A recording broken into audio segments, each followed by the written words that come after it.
All right, welcome to another Michigan Military Technical and Historical Society vehicle restoration video. Back on the Model T. We're out here. It's 90 some degrees out here in Michigan today with a lovely humidity factor that is just making it miserable. And I am going in the house and sitting in the air conditioning as soon as I'm done with this video because I've had enough for the day. So as you can see, we got the steering in. Steering column is done. You know, those of you familiar with more modern cars, steering gearbox is usually down here. On the Model T, it is actually up here, right behind the steering wheel, in this little housing. It's a planetary gearbox, sun gear, and 3 planetary gears that operate your steering. Kind of an ingenious design, very simple. And then, of course, you know, the spark advance and the throttle levers are right behind, right there as well. So didn't have to do a whole lot. Took this thing completely down, sandblasted the tube, cleaned it, painted it, lubricated everything, inspected everything, put it all back together. Seems to work fine. Had the steering wheel, or ordered a new rim for the steering wheel. Got the spider sandblasted and painted, and got everything on here. And it's so you can see we have steering, which is a wonderful thing. I've also just been on a quest to kind of get stuff off the shelf and onto this frame, just so that I don't lose stuff or miss, you know. So I went ahead and put the starter switch on, and the battery cable, and then this battery spacer board that is supposed to help put modern batteries in, which apparently are shorter than the original batteries. So got that put in, you know, just put a coat of clear on it, sealed it up, you know, put a coat of clear on the firewall, sealed it up, and just trying to get some of this stuff on here, so and just keep moving along. So, you know, front end's looking pretty good. Gas tank is in. Gas tank straps. We've got still waiting for this other skirt or apron or whatever you want to call it, come back from the sandblasters, as well as the front fenders, the radiator shell, and the radiators at the radiator shop as well. So all that stuff is out, waiting for it to come back so that we can get it painted, you know, whatever repairs need to be done to it, get it painted and mounted on the car. So let's take a look over here real quick. Let me walk over. So today, one of the things I did was cleaned up the hangers for the rear springs. Got a coat of paint on, at least on the one side. Got to flip them over later and paint the other side. It was interesting, the bushings on these were put in wrong. There's a hole here for that oiler, and there's a hole in the bushing supposed to line up with this hole. Whoever put these bushings in did not line them up. The hole was actually 180 out. It was kind of interesting. I don't think that would have been Ford factory, probably somebody working on this T at some point in its life. So once these dry, we'll flip them over, paint the other sides, and then get the bushings in and get the bushings reamed to size, and we'll be ready and have those ready to put the rear end in. So over here, we get our drive shaft. It's just kind of waiting in line, you know, to go in. We'll talk about that in a minute. And then this rear spring. Our rear spring is one of the things that came with one of the packages of parts that we bought off of Facebook Marketplace.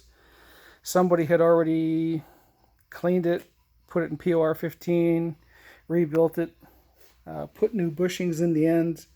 They did not ream the bushings, so they had just sort of driven the spring hanger on, and I had to drive it back out of there. So the last order I placed, I ordered a reamer, so I can go ahead and do that, and then we'll get the spring will be ready to go in.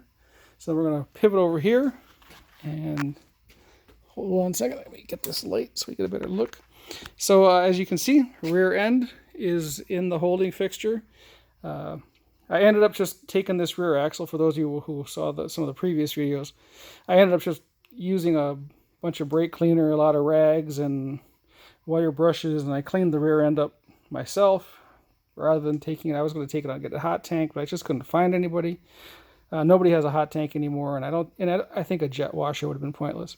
So just ended up doing it by hand, and was out here for a couple nights just kind of scrubbing away at this thing, and it came out pretty decent. But tonight we were working on getting the pinion engagement, ring and pinion engagement set up. So for those of you familiar, know that you have to kind of get the ring and the pinion have to mesh together a certain way. Otherwise, you're going to have noise and wear and a bunch of slop. So you can kind of see down here the grease, where we check the engagement. So we had to bolt the torque tube on here and put everything together, and it looks like our pinion depth is pretty good, because you can see we've got a nice clean line all the way across the face of the ring gear, but it's a little shallow for my tastes.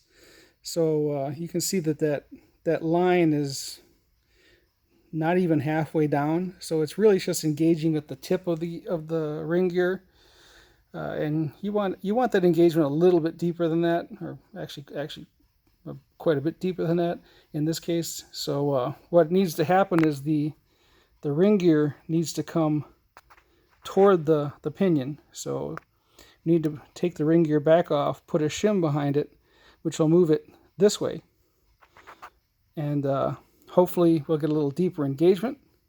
So in all the stuff that I've been ordering, I completely failed to order ring gear shim set. So I have that on order. Hopefully it'll be here in another day or two.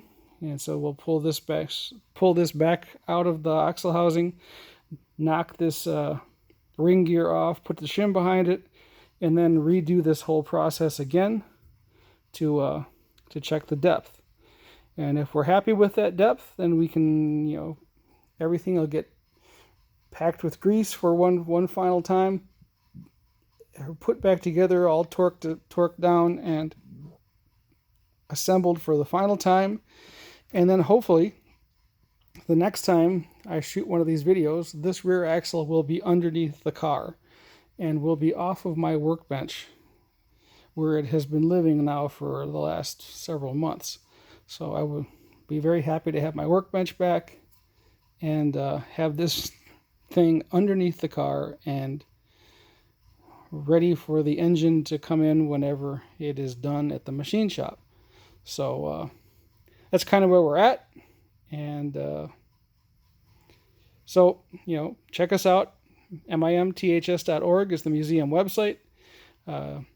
As always, to keep these things going, you can PayPal us money at MIMTHS@MIMTHS.org, or go onto the website. There's a donation link on there. Or if you're in the Detroit metro area, stop by the museum, say hi and throw something in the donation box. But so that's all I got. Hopefully we'll see you next time. And I'm going in the house. I'm going into the air conditioning, and that's all I got. Bye.